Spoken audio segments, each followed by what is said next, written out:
All participants' lines are now muted. Okay. Okay, so here we go.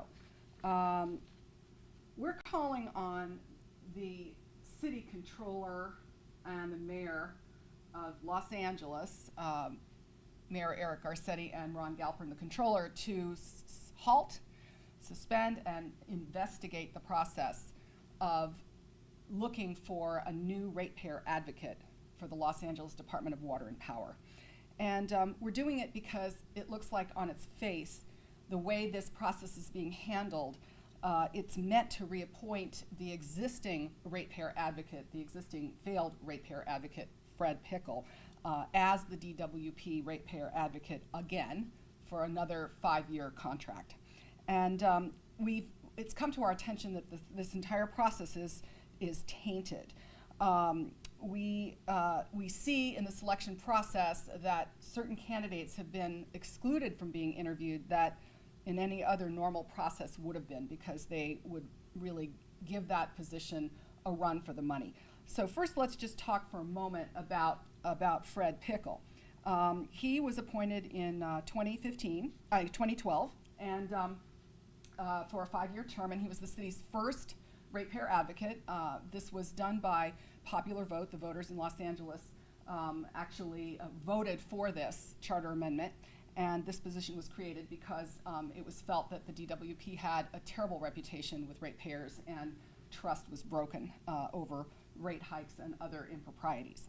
So they hired Mr. Pickel, and we've calculated that during his term of office, which ended in February 2017, he's been on a month-to-month ever since then, that either his rubber stamping of DWP decisions or his silence and failure to protect ratepayers has cost them $7 billion.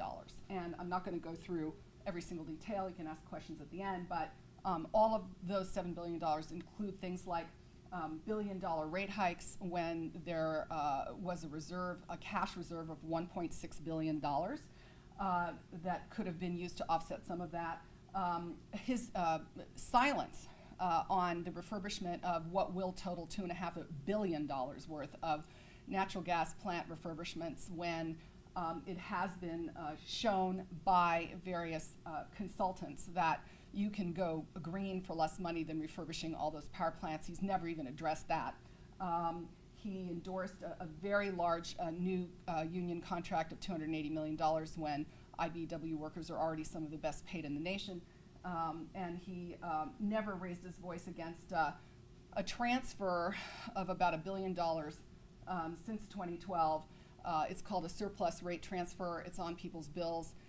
It's a sum of money that's collected in addition to a utility tax that's paid. It raises hundreds of millions of dollars for the city every year, and it's transferred to cover the city's red ink for services that have nothing to do with utility service. That, under Proposition 26, is illegal without a vote by the voters. He's never addressed that. And he has rubber stamped things like water boondoggles, Governor Brown's proposal to build tunnels under the Delta to bring river water, Sacramento water here. And he's just gone ahead and rubber stamped that and said it's affordable for ratepayers when it's hundreds of millions of dollars, and it won't increase our water supplies here in Los Angeles. We'll just be basically underwriting huge agribusinesses to take that water. So he's been a failure. However, he's been politically expeditious for a lot of the things the city's wanted to do. So we really need an unbiased selection process, and we've understood that this has actually been a biased process because we know that the search committee has had a couple of rounds of interviews, and we also happen to know that one very well qualified candidate applied. And when we called to ask him, whether he'd been interviewed, he basically said no. All he's heard is crickets, and that was rather shocking. It led us to believe that the applicant pool is meant to look very weak so that Mr. Pickel can be reappointed. The person we're talking about is Mike Gatto. He was a lawmaker in the Assembly. He chaired the Utility Committee, the Appropriations Committee, the Consumer Protection and Privacy Committee. He was a lead negotiator on a water bond for Los Angeles of $1 billion that was raised to clean polluted water and reduce our need to import water from elsewhere. And he tried to break up the PUC through a constitutional amendment in the wake of a lot of scandals. That was not successful, but he called for a full investigation into the Aliso Canyon methane well blowout, the largest in the United States ever. And he was considered at the time he was there in the Assembly from 2010 to 2016 the most independent-minded lawmaker when it came to his votes. Now, we're not endorsing him. We are saying that we do not have a process that's fair if a person like that isn't at least called for an interview, and therefore how can the fix not be in for Pickel? We also got a whistleblower letter recently that we could add to the pile of things that Mr. Pickel might have wanted to investigate but never did. The city bought a building in 2007 at 221 North Figueroa for about $219 million. They could have bought it for a lot less 3 years earlier. It was not a great investment. It's not a great building. It's not a great location. And they essentially forced the DWP into a 10-year lease for it. According to this whistleblower, he's detailed a lot of these things in the letter that we have linked into our press release. It's our understanding that this $41 million lease was for 615,000 square feet. It was supposed to house 550 employees, and this whistleblower says, the place is hardly occupied.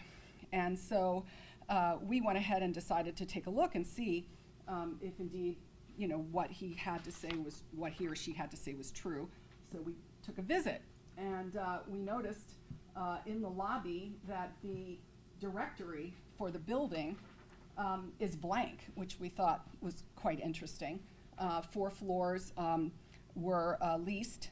It looks very sparsely populated, and it looks like it probably is a lease that ought to be investigated, because a lot of the millions of dollars in it were put onto the DWP ratepayers to pay for renovations to that building, when really it is the city's responsibility as the landlord. And this really needs to be looked into, and surely the ratepayer advocate should have demanded details about this deal and written up something on it and voiced concerns about it when it happened, but where was he?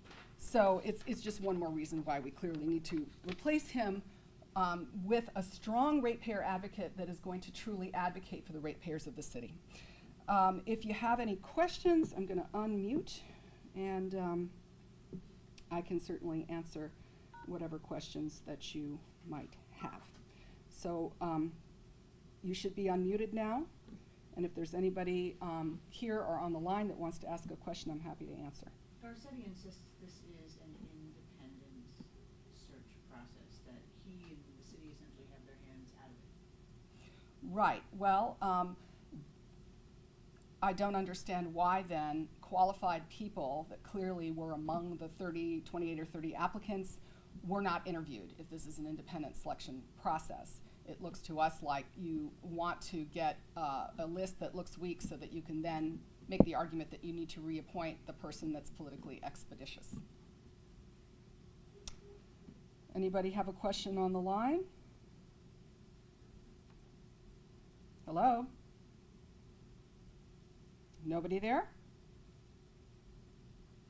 Okay, anything else, Margaret? That's it. Okay. All right, thank you.